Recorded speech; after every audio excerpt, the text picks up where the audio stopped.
This hour's presentation is titled Eligibility, Diagnoses, and Services, Supporting Children with Disabilities at School, and is presented by Dr. Genevieve Bohac, a research specialist here at STAR. I'm going to introduce Jenny and then turn it over to her for the presentation. Jenny Bohac earned her PhD in Educational Psychology from Arizona State University. She is a nationally certified school psychologist and has worked extensively with students with developmental disabilities and learning difficulties. She was also the Student Services Coordinator here in Virginia and works to support educators, students, and families as they navigate the world of special education services. She is currently a research specialist at the Supporting Transformative Autism Research Program, STAR, at UVA. Thank you for joining us today, Jenny. Good morning, everybody. Thank you for being here, and thank you, Sanchia, for that lovely introduction. I'm going to go ahead. The obligatory statement that I'm going to share my screen. So, there we go. Okay.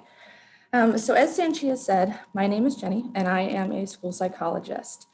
For the majority of my career, I have worked in public schools, helping families and staff navigate the complicated world of special education. So generally when I present, I prefer to answer questions throughout the presentation, but in this new virtual world we're living in, that's just not possible. But there is a Q&A section on the screen that you're seeing. So if you have questions while I'm speaking, please feel free to put them in the box and submit them, and I'll do my best to answer them after the presentation. So today what we're going to be talking about is a basic overview of special education. So we're going to start with special education law and understanding some of the laws that have shaped special education. Then we're going to move into the differences between a medical diagnosis of autism, special education eligibility under autism, and 504 plans. Then we're going to walk through the eligibility process. And lastly, we're going to go through a few key ways to make the special education process less frustrating and build a team that works for you and your family. So let's start with special education law. So it's really important that any conversation that we have regarding special education is rooted in the law, because that's really what shapes most of the reasons why things in special education are the way they are. There are so many laws regarding special education, but we're really just going to touch on a few today. So the first one we're going to talk about, in 1965, the Elementary and Secondary Education Act was signed into law. And this act was the act that provides federal funding to primary and secondary schools. It also created a national curriculum, and the goal of this act was to bridge the poverty gap in between high-income schools and low-income schools. So if you know anything about Title I schools, this is where that started. In 1975, the Handicapped for All Children Act was signed into law.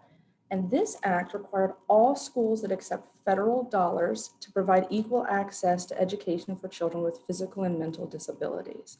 So this is really where that special education law as we know it now started. In 1976, this law was amended, and this mandated that individual states provide services to families of children born with disabilities from the moment they're born. So it started the process that we now know as early intervention. So in 1986, the Handicapped Children's Protection Act was signed into law.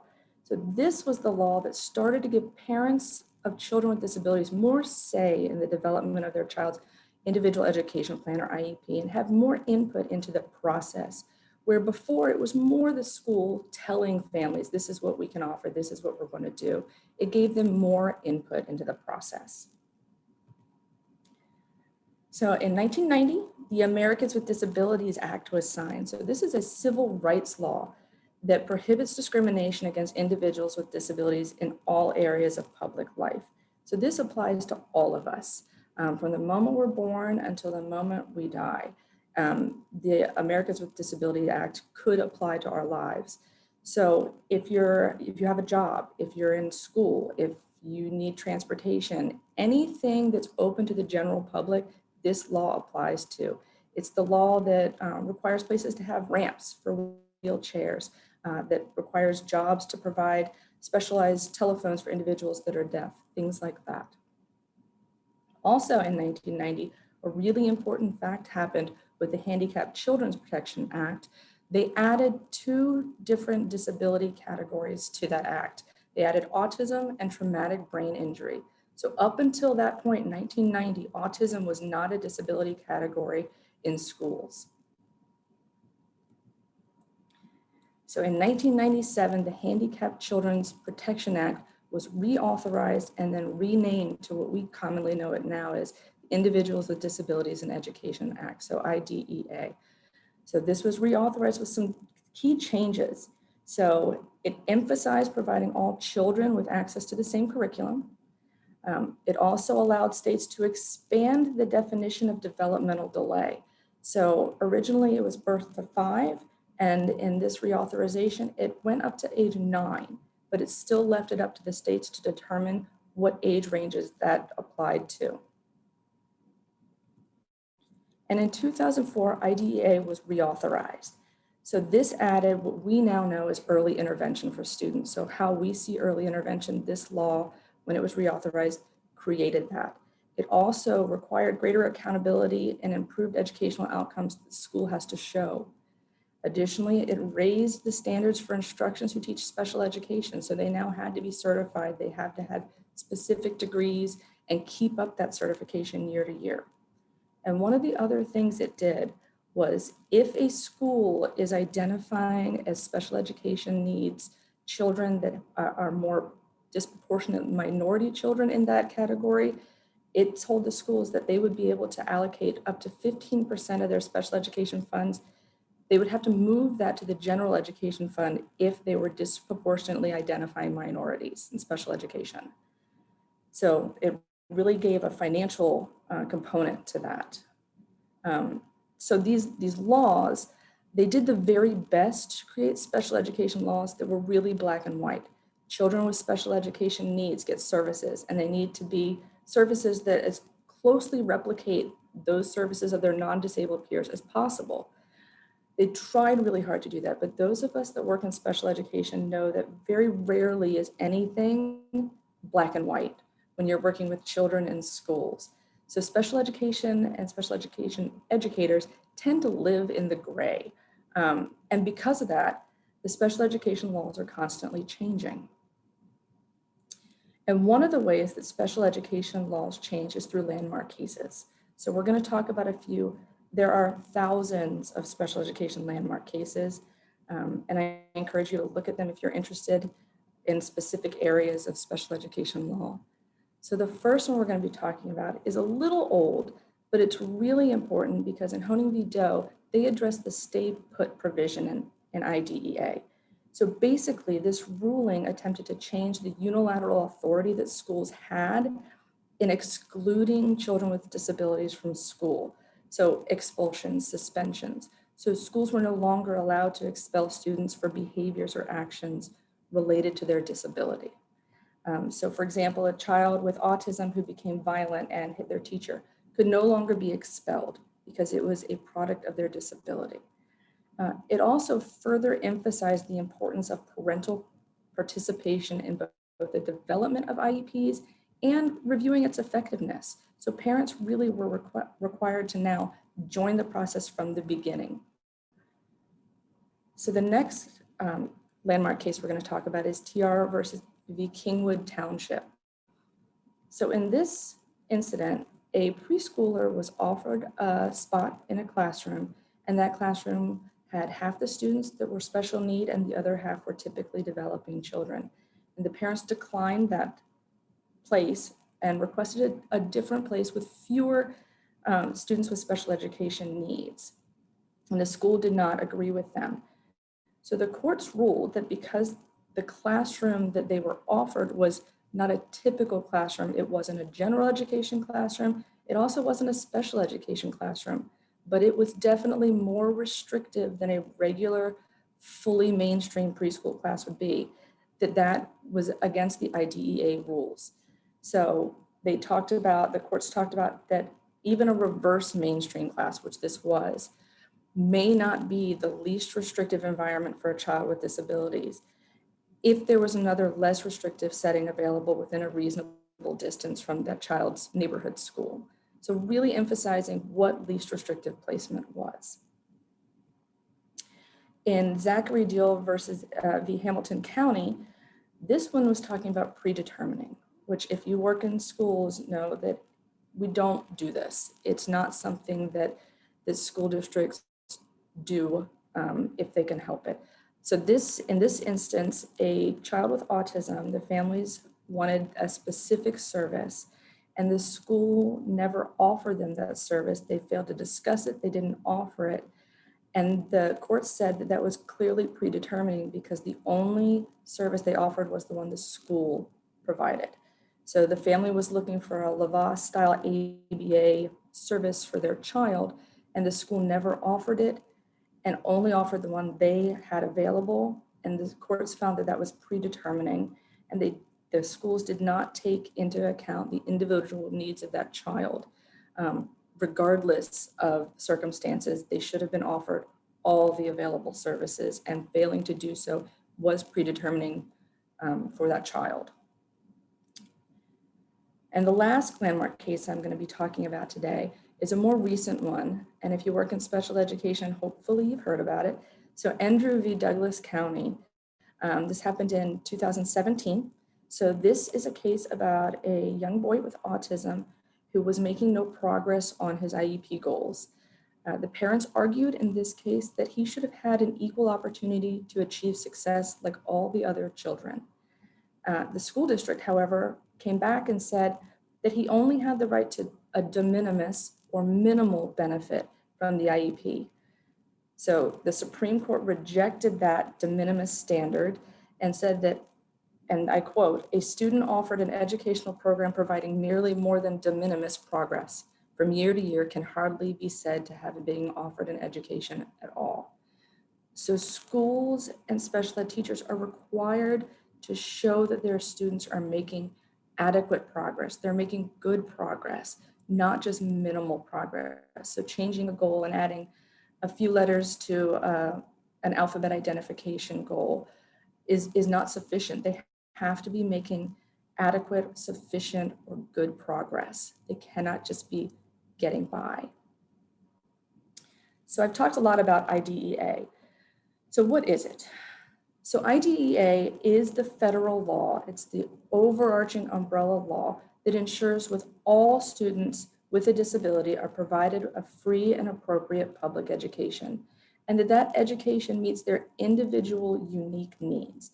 No individual education plan, no education system is going to work for every child. You can't have a one size fits all. They have to be individualized based on the child's needs.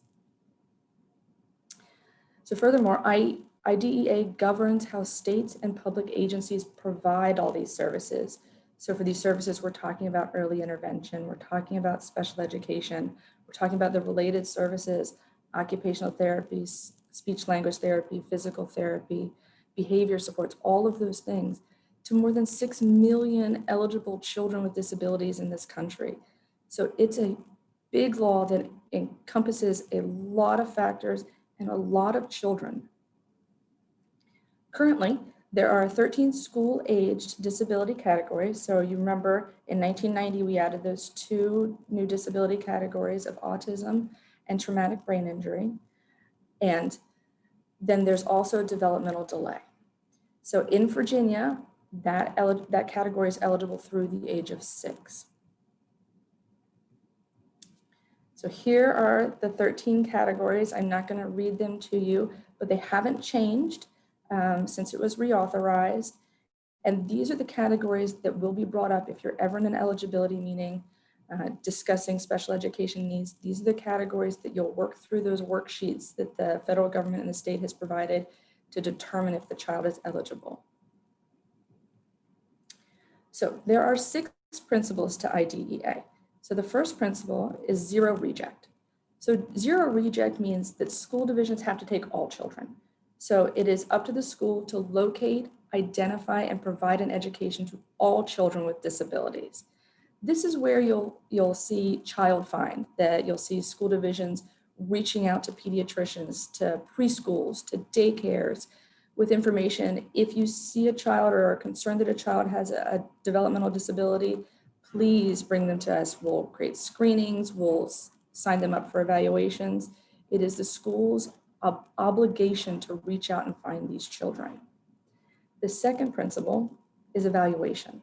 So schools must use non-biased, multi-factored methods of evaluation to determine whether a child has a disability, and if so, whether special education is needed.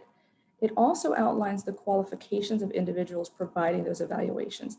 They have to be certified or qualified to give the specific evaluations. And these evaluations also have to be tailored to meet that child's needs and to address the concerns that the family and or other people have.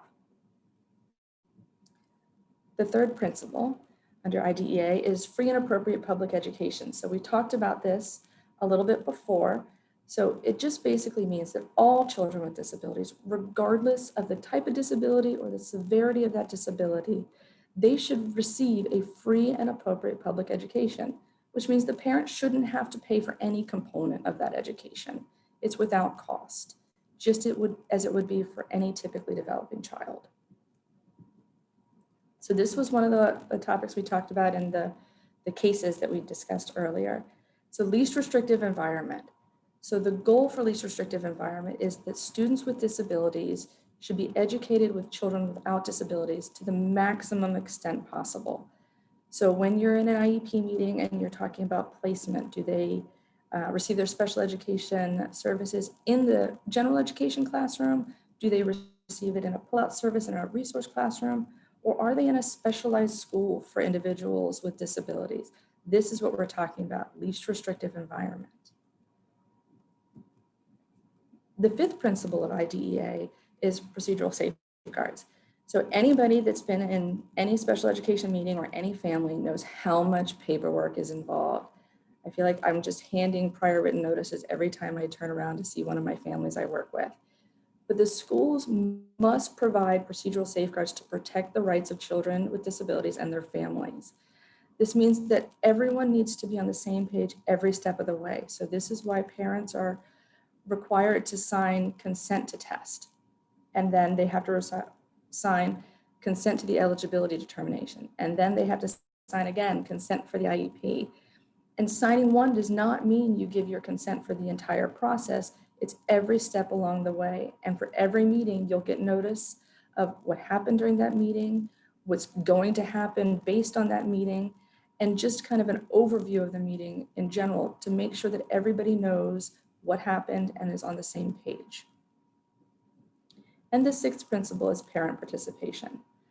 So schools are required to collaborate with parents and students with disabilities in designing and implementing all the special education services, from the evaluation to the IEP to the actual in-class supports that are going on.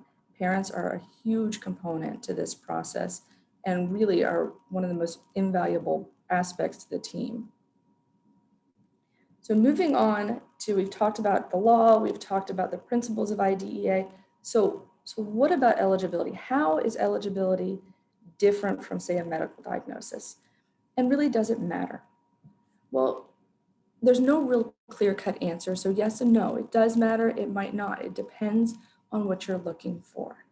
So there are benefits to a medical diagnosis, there are benefits to a special education eligibility, and there are also benefits for discussing a 504 plan, which we haven't talked about up till now, but we'll get into more in a little bit. There are benefits to all of them, and some of these can be combined so you can have more than one at the same time. So yes and no. Are you looking for ABA services in your home? If so, perhaps a medical diagnosis might be more beneficial for you to start with. Are you looking for supports as your child is starting college? If you are, you might want to start looking at 504 plans. Is your child struggling in school, making friends with academics? Then starting with special education might be the best bet. So it really just depends. So we're going to dive deeper a little bit into the differences between those three areas. So a medical diagnosis of autism spectrum disorder is really based on the DSM-5 criteria. And I'm going to go through those individually because it's really important to know the difference between the medical diagnosis and the eligibility. So the DSM, the first criteria that the child has to meet is they have to demonstrate deficits in social communication and social interaction. So there are 3 different areas. So the first area is deficit in social emotional reciprocity. So this is something like failure for normal back and forth conversation. For example, the child fails to respond when their name is called or when spoken to directly. The second aspect to this social communication and social interaction is deficits in nonverbal communicative behaviors used for social interaction. So that's a lot of explanation for they don't communicate effectively with their nonverbal skills. So here you're looking at things like impairments in eye contact. Do they look away? Do they not have eye contact at all? Things like that. And the third component to this social communication and social interaction criteria is a deficit in developing and maintaining relationships appropriate to that child's developmental level. So this would be a school-age child having difficulty making friends. This would be a preschooler not playing appropriately with their peers, even in parallel play. That's what they're looking for in this area.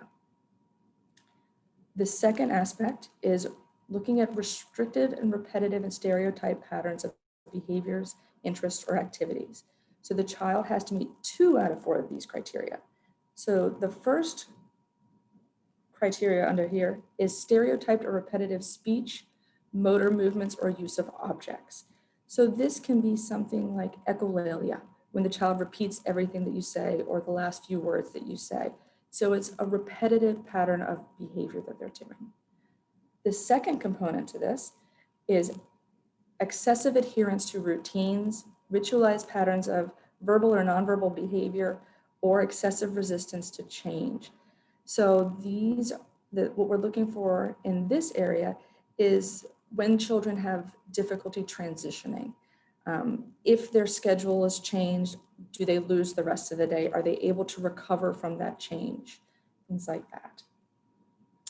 The third area of the restrictive, repetitive, and stereotype patterns of behavior would be highly restricted, fixated interests that are abnormal in intensity or focus. So one example of this would be focusing on non-relevant or non-functional parts of toys. So if you have a child that has Matchbox toys and they sit there and stare while they spin the wheel of the toy, that's not generally how that toy was intended to be played with. And they're fixated on the wheels and the spinning of the wheels more so than the actual toy. And the last area under the restrictive, repetitive, and stereotype patterns of behaviors is hyper or hyporeactivity to sensory input or unusual interest in sensory aspects of the environment. So this could be something like preoccupation with texture. So either they don't like certain textures. So if they can't wear a shirt because the tag is uncomfortable, they can't put on socks because it's too tight, or having to continually rub a certain material or item because of the texture. So that's sensory input. So those are the 3 out of 3 in the social communication and social interaction, and then 2 out of the 4 in the restrictive and repetitive stereotype patterns of behaviors, interests, or activities. And moving on, the evidence of these has to be present in early childhood. You can't have an adult come to a doctor and say, I think I have autism, and have no evidence of this in their childhood. If they're like, no, my childhood was normal, that'll create some issues for that diagnostic criteria with that doctor. It also has to cause clinically significant impairment in functioning. And that can be anything from like, you are altering the way you go out in public. You can't go to the grocery store. You can't eat out in restaurants. It's impairing your ability to function as a family or have that child do typical things, make friends, go to play dates, participate in gymnastics, things like that. It has to show, there has to be evidence of an impairment. And it also can't be better explained by intellectual disability or global developmental delay. That does not mean that an individual with autism can't have those. That just means you need to tease apart which characteristics belong to which diagnosis. One of the key differences in the medical diagnosis of autism, aside from using the DSM-5 criteria, is that there's also severity levels of ASD that doctors can assign. So level 1 would just be requiring some support. So do they need some direction, someone to check in on them at school to make sure everything's going well, to make sure they're turning in their assignments, to make sure that they're feeling comfortable in the classroom setting? Do they require substantial support? Do they need maybe more pull-out services? Do they need aids throughout the day? All the way up to level 3, which is requiring very substantial support. So are they unable to speak? Do they need communication devices? Do they need mobility supports? Things like that. So in making this diagnosis for doctors and medical providers, they may use rating scales, parent reports, direct testing, et cetera, to support the diagnosis on the DSM-5. But it all comes back to those 7 areas that I explained a little bit earlier. Do they have the data to go through that criteria, that checklist, and say, yes, I have evidence of these things? If they do, they may not need to go forward with additional testing. So this is different in the schools. So in the schools, they have to do comprehensive evaluations. So, and just like I mentioned before, that can include anything from parent input, teacher input, direct assessments, historical information to a review of records. This would also include all the medical information if you already have a diagnosis of autism from a medical provider. Schools must have data. So they can take all kinds of data. They can take that medical diagnosis and then supplement it with additional data from either the rating scales, educational data, grades, test scores, one-to-one testing information. So did the school psychologist do a cognitive test? Did the teacher do academic tests? Are there behavioral records from the school? Is there information from previous testing? Observations are going to be key. So lots of other factors come into that, but the school must have data. And that data has to be multidisciplinary. So one person cannot supply all the information for eligibility. So you might get information from a speech language pathologist about speech and articulation. You might have an occupational therapist discuss fine motor skills. The teachers doing an observation, the parents providing input through rating scales and summaries of their daily life. Lots of different factors, but it has to be from a variety of sources and across a variety of settings. So this is the key difference between a medical diagnosis and eligibility within the school system. There are 2 factors. It is a 2-prong eligibility. The data has to show evidence of a disability. So all of that data you collected really needs to pinpoint, yes, the data is supporting a diagnosis of eligibility. We have that medical diagnosis. We're all on the same page. There's definitely evidence of this disability. And that there's evidence that the disability is negatively impacting that student's education. So what does that mean? We all know now, especially now, since most of us are homeschooling our children, that education is more than just reading, writing, and math. So evidence of a disability that's negatively impacting their education could be reading, writing, and math deficits. It also could be behaviors. It could be failing to make friends, social skill impairment, adaptive impairment. Do they struggle during lunch? Do they struggle getting their tray and sitting down at the table? Anything that would impact that child's education and impair it could be evidence. So moving from the medical diagnosis to the eligibility, and then now we're going to talk a little bit about 504 plans and what that looks like and what the eligibility is for to be eligible under a 504 plan.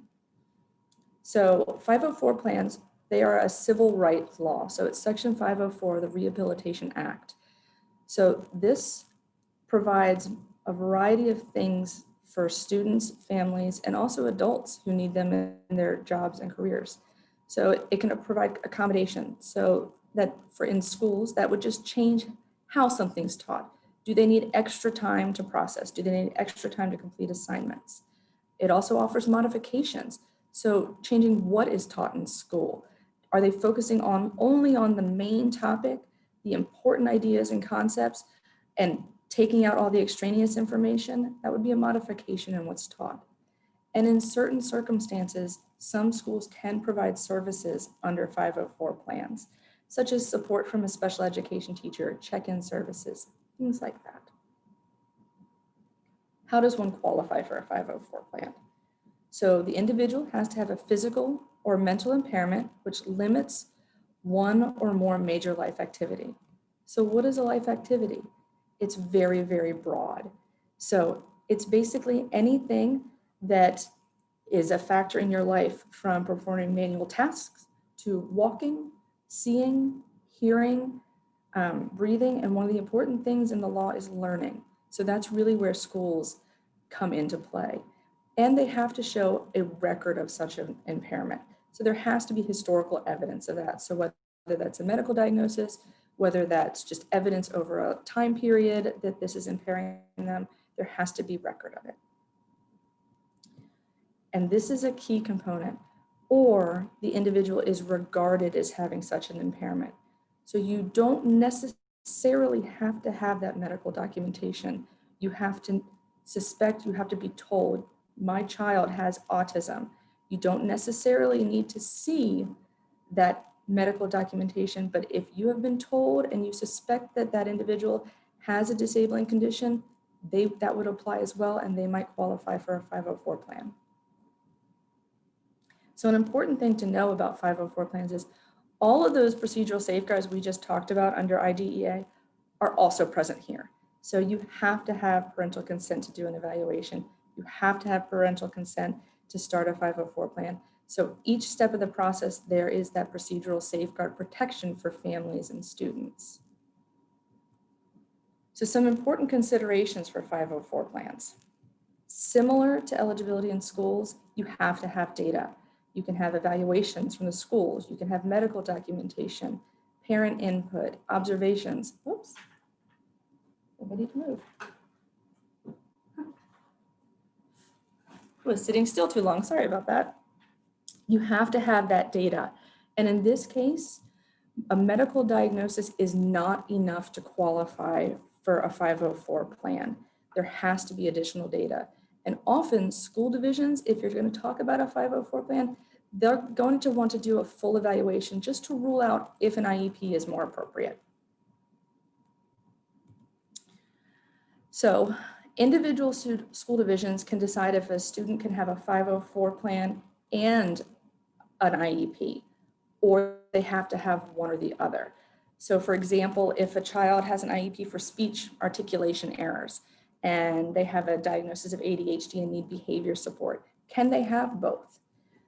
The most common answer is no, but it really does depend on the district. So if you find a district that will offer that, it's rare, but it could happen, but it is up to the district.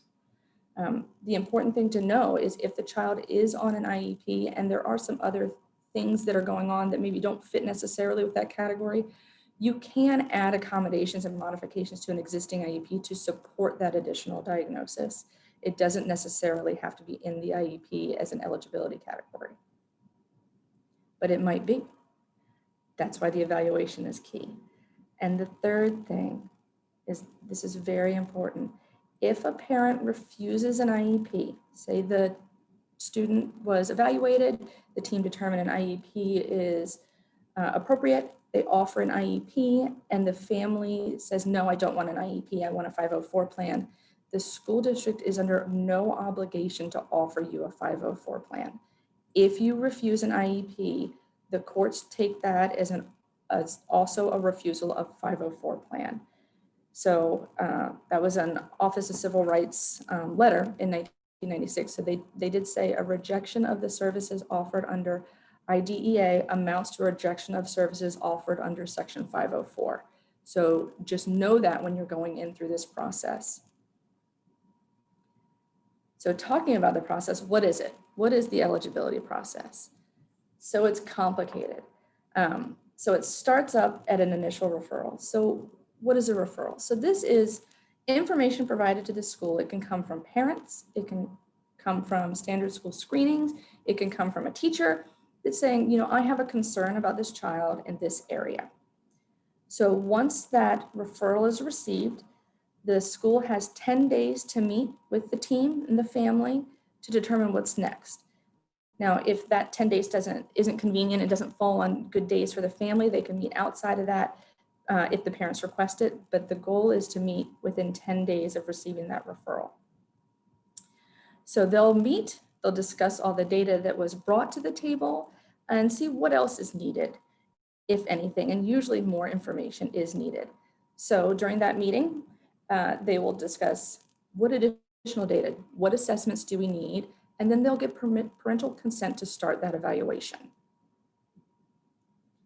So moving to the evaluation piece. So the evaluation can consist of many different aspects, from cognitive testing to functional behavior assessments to speech testing to observations to parent input.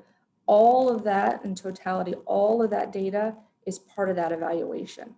And the team will meet again to discuss the new data and the old data and make an eligibility decision based on the totality of the information we have in front of us, the information that was provided to us from either medical personnel, family, the data the team collected. Does this child meet eligibility for special education services? So the whole process timeline really varies from state to state, but in Virginia, the school has 65 business days from the day consent was signed to the day they meet and determine eligibility. And sometimes this feels like the end of this process, but sometimes it's really just the beginning. So what comes next? So if the child was determined eligible for special education, the school then has 30 days to write an IEP. What is an IEP?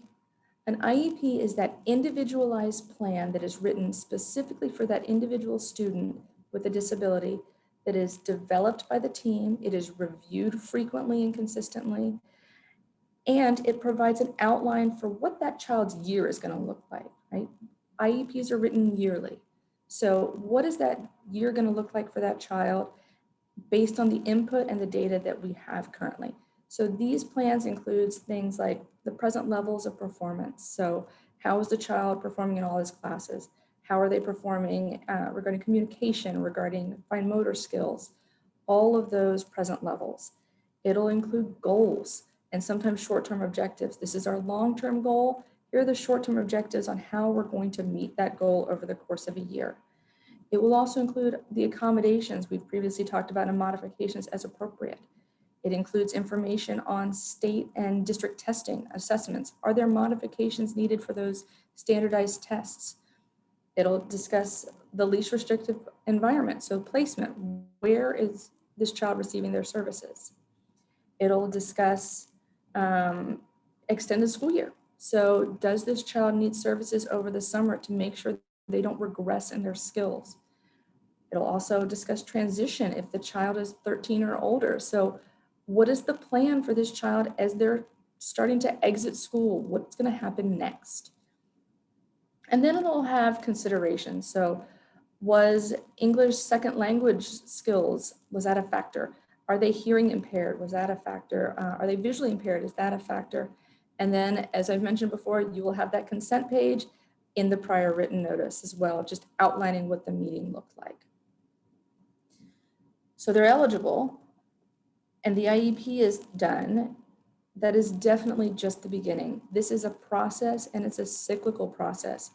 Every 3 years, eligibility and testing must be considered. That does not mean you have to do testing every 3 years, but it needs to be considered if additional data is required. Have there been significant changes in the child's life?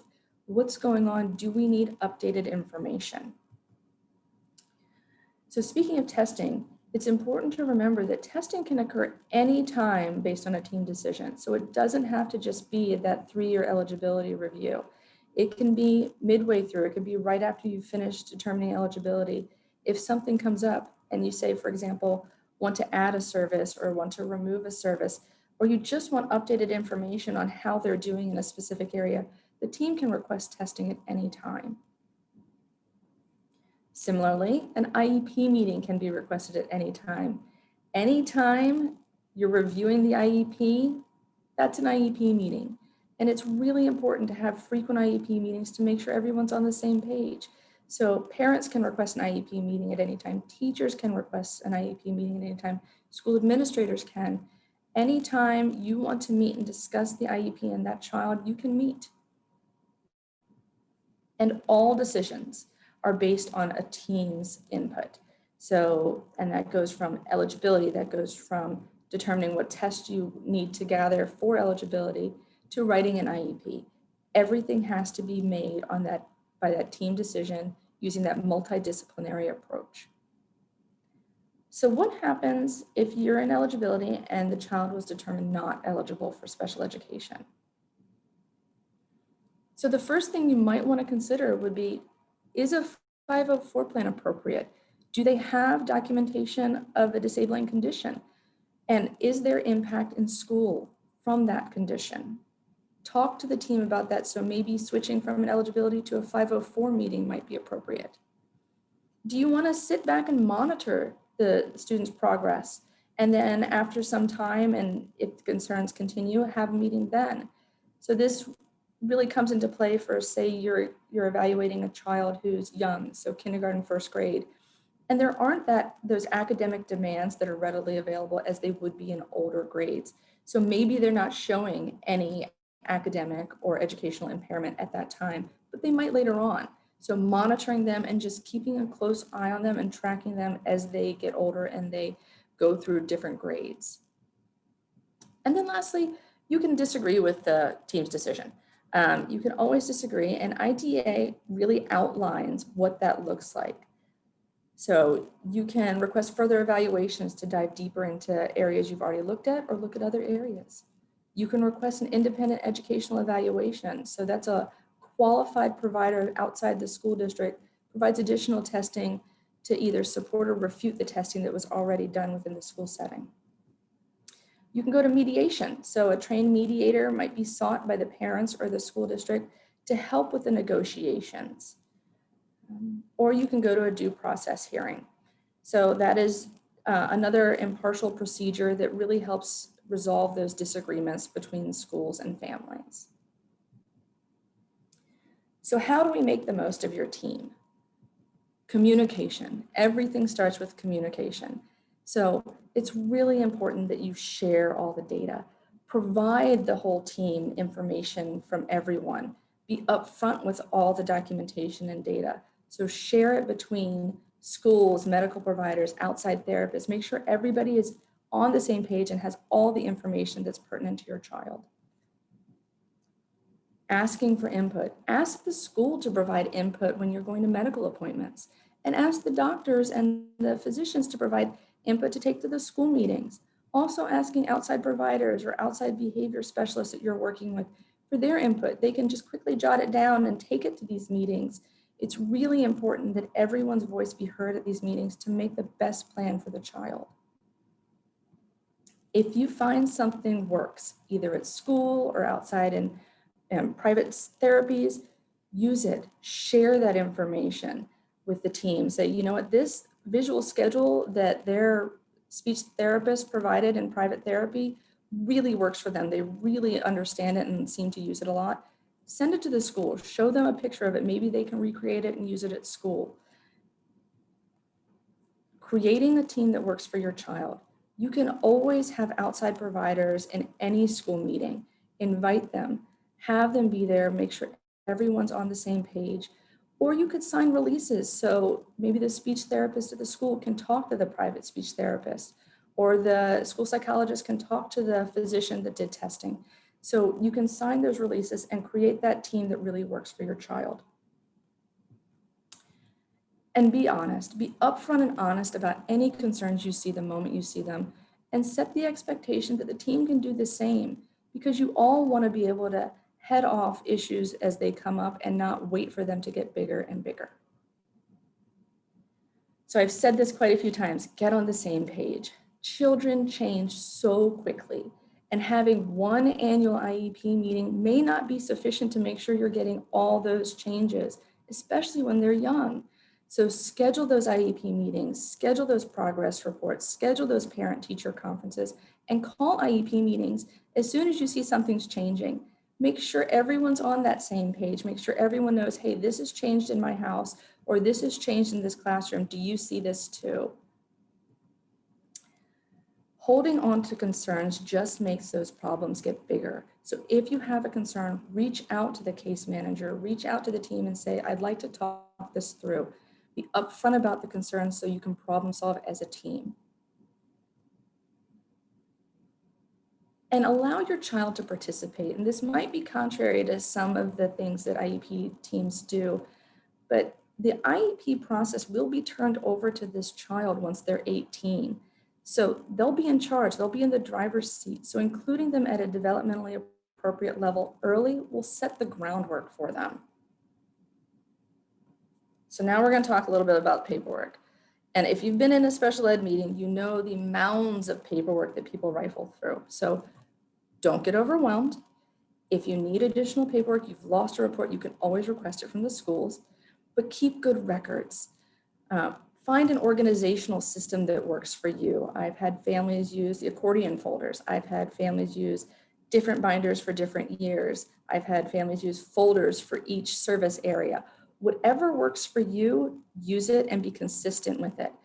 You want to make sure you keep all your evaluations, all your IEPs and progress notes, all medical documentation. All of that stuff is really important, and you need to be able to find it at a moment's notice sometimes. If the school doesn't provide you the paperwork prior to meetings, ask for it.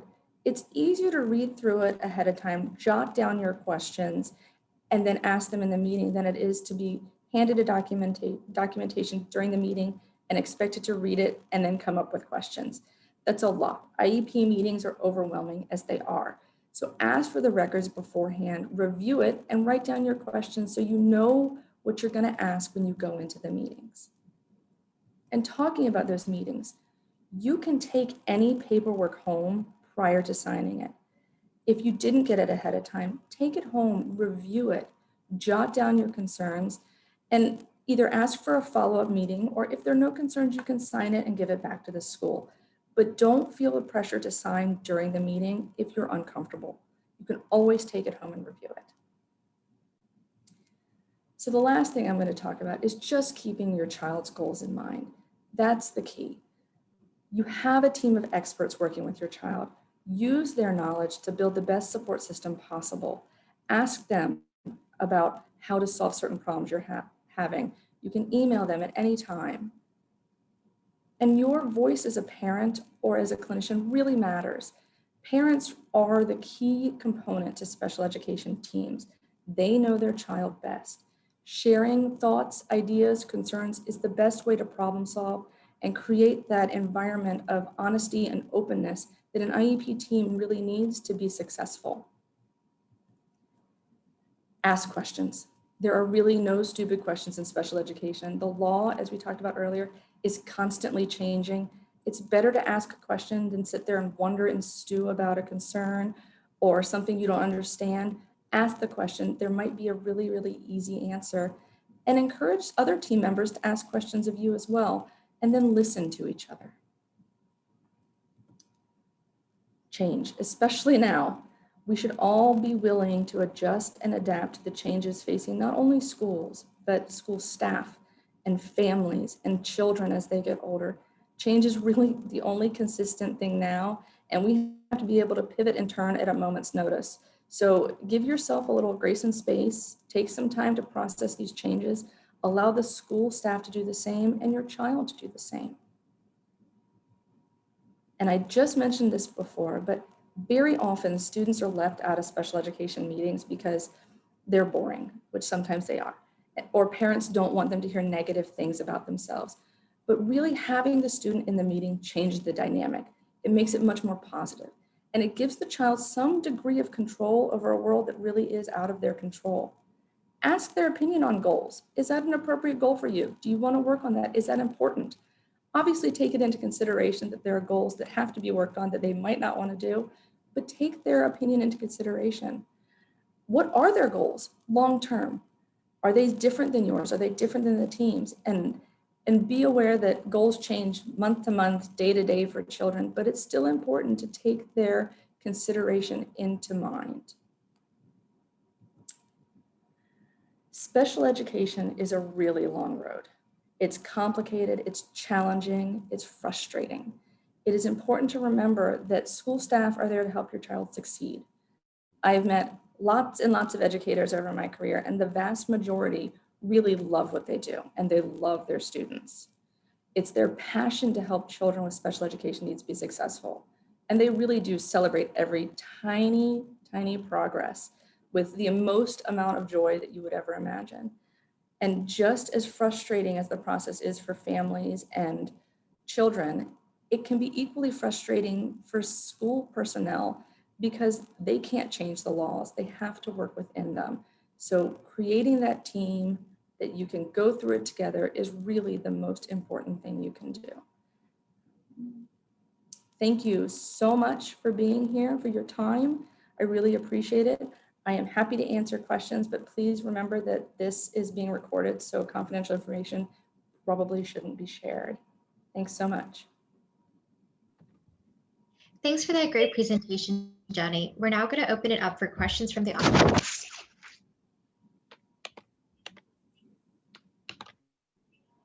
One participant asks, what about when a girl has been overlooked in a younger age by medical providers and has reached preteen age and is masking, which has led to serious anxiety? Yeah, so that's when you really want to talk to the schools and get the schools and the medical providers on the same page, because more likely than not, the schools are seeing some of those masked factors that are more readily available when you're with a child throughout the day than they would be at, say, a medical appointment or during, say, like an autism test that the doctor would be providing. So create that team, talk to everybody, and make sure everybody's on the same page, and make sure the doctors are sending out those rating scales and probes to get the school input, to get them on the same page. And make sure you keep really good notes. So document when you say, you know, I noticed this when she was 3, this was unusual, this doesn't seem typical. So make sure you write that down and really outline that for the medical provider to show that historical evidence of the disability. That's a good question. Another participant asks, I would like to see if my daughter qualifies for special education. She is 6 and was just diagnosed with autism, but because she is a girl, she doesn't show typical signs of autism. How do I start the process? So similar to the last question, so to start the process for special education, what I would recommend is put in writing. You can send an email to the principal, the director of special ed, whoever in your individual district. You can even copy the school psychologist on it saying, hey, I have these concerns, outline your concerns in writing and send an email, and then follow up if they haven't contacted you within, say, I'd say 5 days. Follow up and say, hey, I sent this. I'd like to get this process started. Let's go ahead and schedule a meeting and we'll discuss my concerns and see if we can move forward with an evaluation, because that's really the first step. Another good question. Another participant asks, what is the best practice for data collection when the medical diagnosis and school evals are opposite? The doctor says the student has a diagnosis of autism or says the student does not have autism. Okay, so this happens more frequently than it probably should. So similar to the first question, you really want to get the school and medical providers either at the same table, and I know that's not possible now, so maybe via phone calls, and really talk about what they're seeing and why is it different. You might actually have to go through the school and get additional testing, or the doctor to get additional testing to capture what they're either seeing if the child is diagnosed or they're not seeing if the child isn't diagnosed. So making sure that you're probing every aspect of that child and the concerns to make sure you've covered all your bases, you've unturned every stone, because like in the previous questions, autism does look different. ADHD does look different in children, girls, boys, different ages. It looks very, very different. So you want to make sure you're looking at all possible aspects of the disability in different settings. I hope I answered that well. That was a long question.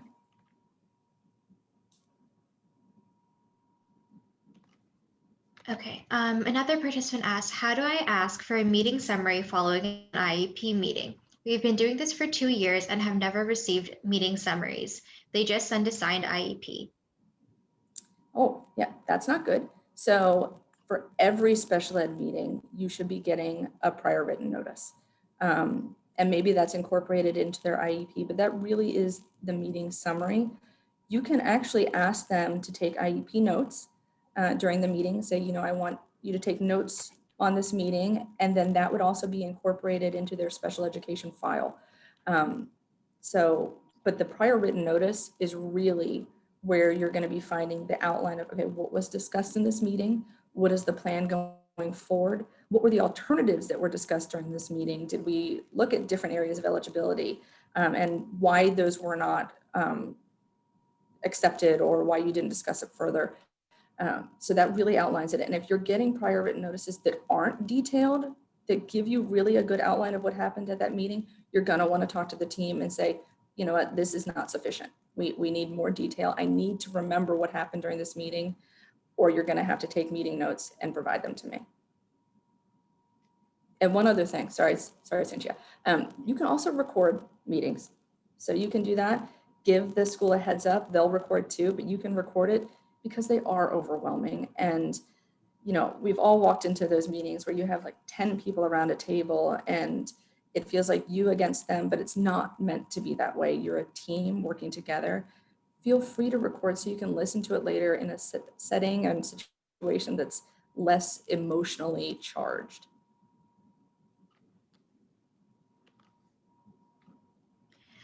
Another participant asked, can you talk more about ESY? My understanding is that it is not just during the summer. Is that correct? And how can the conversation get started during an IEP to expand beyond the summer if possible?